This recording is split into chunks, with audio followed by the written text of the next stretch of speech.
Hi friends. ഇന്ന് ഞാൻ നിങ്ങളുടെ മുമ്പ് പരിചയപ്പെടുത്തുന്ന ഒരു കുഞ്ഞു വീഡിയോ ആണ്. അതായത് നമുക്ക് നമ്മുടെ യൂട്യൂബിൽ നിന്ന് നമുക്ക് എന്ത് ചെയ്യാം, നമുക്ക് സെൻസിറ്റീവ് കണ്ടന്റുകൾ നമുക്ക് എന്ത് ചെയ്യാൻ പറ്റും, ബ്ലോക്ക് ചെയ്യാൻ പറ്റും. പെട്ടെന്ന് തന്നെ വീഡിയോയിലേക്ക് പോവാം. അപ്പോൾ എങ്ങനെയാണെന്ന് വെച്ചാൽ, നമ്മുടെ സാധാരണ നമ്മുടെ യൂട്യൂബ് എടുക്കുക. യൂട്യൂബ് എടുക്കുമ്പോൾ നമ്മുടെ ഐക്കൺ ഉണ്ടല്ലോ, അതിൽ ജസ്റ്റ് ഒന്ന് ക്ലിക്ക് ചെയ്യുക. ഇത് നമ്മുടെ പ്രൊഫൈൽ ഐക്കൺ ഒന്ന് ക്ലിക്ക് ചെയ്യാം. ഞാൻ എൻ്റെ അക്കൗണ്ട് എടുത്തേക്കുന്നതാണ്. അപ്പം ആ ഒരു ഐക്കണിൽ ക്ലിക്ക് ചെയ്യുമ്പോൾ നമ്മുടെ അതിൻ്റെ അക്കൗണ്ട് തോന്നി ഇങ്ങനത്തെ ഒരു ഇന്റർഫേസ് നിങ്ങൾക്ക് കാണിക്കും. അതിൻ്റെ റൈറ്റ് സൈഡ് കോർണർ മോൾ വശത്ത് നമുക്ക് എന്ത് ചെയ്യാൻ പറ്റും, ഒരു സെറ്റിങ്സ് ഉണ്ട്, അവിടെ ക്ലിക്ക് ചെയ്യാം. എന്നിട്ട് നമുക്ക് ജനറലി പോവാം. ജനറലി പോകുമ്പോൾ നേരെ താഴേക്ക് സ്ക്രോൾ ചെയ്യുമ്പോൾ റെസ്ട്രിക്റ്റഡ് മോഡ് എന്ന് പറഞ്ഞൊരു ഒരു സെക്ഷൻ കാണും അല്ലേ. അത് ജസ്റ്റ് ഒന്ന് ഓൺ ആക്കി കൊടുത്താൽ മതി. ഓക്കെ.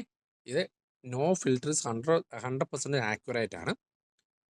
ഇത് ഓൺ ആക്കി കഴിഞ്ഞാൽ ഒരു സെൻസിറ്റീവ് കണ്ടന്റും നിങ്ങൾക്ക് പ്രിവ്യൂ ആയിട്ട് കാണൂല. ഓക്കെ. ഇല്ലെങ്കിലാണ് നമുക്ക് ഇങ്ങനത്തെ സെൻസിറ്റീവ് കണ്ടന്റുകൾ കാണുന്നത്. അപ്പം ഈ ഓരോ ഓപ്ഷൻ ഓൺ ആയി കഴിഞ്ഞാലേ നമുക്ക് ഒരു ടെൻഷൻ ഇല്ലാതെ നമ്മുടെ മൊബൈൽ നമുക്ക് പിള്ളേർക്ക് നമുക്ക് കൊടുക്കാൻ വേണ്ടി പറ്റും. അപ്പോൾ നിങ്ങൾ മസ്റ്റ് ആയിട്ടൊന്ന് ചെയ്യുക. ഇത് ഓൺ ആക്കാത്തവർ ജസ്റ്റ് ഒന്ന് ഓൺ ആക്കി ഇടുക. എപ്പോഴും അത് യൂസ്ഫുൾ ആയിരിക്കും. അപ്പോൾ എനിക്ക് തോന്നുന്നു നിങ്ങൾക്ക് ഈ വീഡിയോ ഇഷ്ടപ്പെട്ടെന്ന് തോന്നുന്നു. ഇഷ്ടപ്പെട്ട് കഴിഞ്ഞാൽ ഈ ചാനൽ മറക്കാതെ സബ്സ്ക്രൈബ് ചെയ്യുക. തൊട്ടടുത്ത ബെല്ലൈക്കോൺ കൊണ്ട് ഒന്ന് പ്രസ് ചെയ്യണം. കാരണം ഞാൻ ചെയ്യുന്ന പുതിയ വീഡിയോസ് നിങ്ങൾക്ക് കിട്ടാനാണ്. അപ്പോൾ അടുത്ത വീഡിയോ കൊണ്ട് കാണുന്നത് വരെ ഓക്കെ ബൈ.